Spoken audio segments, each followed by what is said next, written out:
We're on day 3, and you know, really just trying to get the processes going, get the processes in place.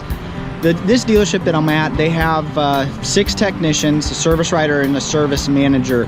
One of our biggest changes, though, we're adding some service coordinators, as we needed really 2 service coordinators to keep this shop running.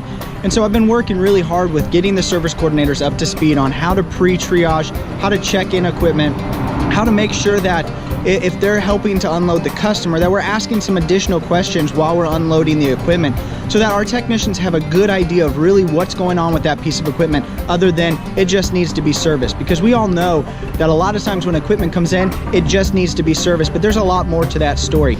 Another big thing that we've done so far this week is we've really reorganized the shop and gotten things set up so that our technicians aren't looking for jack stands, aren't looking for gas cans. You know, they are just turning a wrench. They don't even have to pull their parts. I will show you guys how we set up the parts bins, how we've got the technicians kind of set up.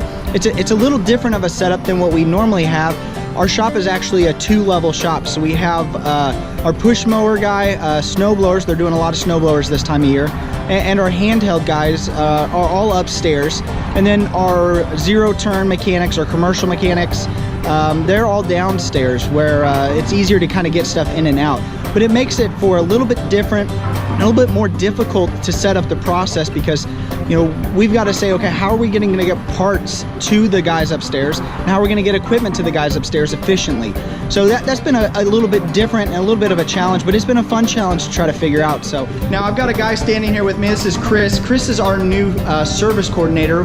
He was just kind of a pre-service guy, but what we really have him doing now is we have him doing the pre-triage, getting stuff staged for the technician.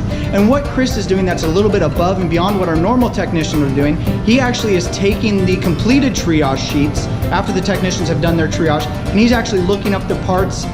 He's getting the parts pulled for the technicians, and he's actually helping schedule the work for the technicians. So he's our service kind of parts liaison, where he's communicating with our service manager, our service writer, and our parts manager to make sure that everything's flowing really smooth. I just wanted to kind of show you what we're doing and how we've made some adjustments. So thanks, and hope you guys have a good rest of your week.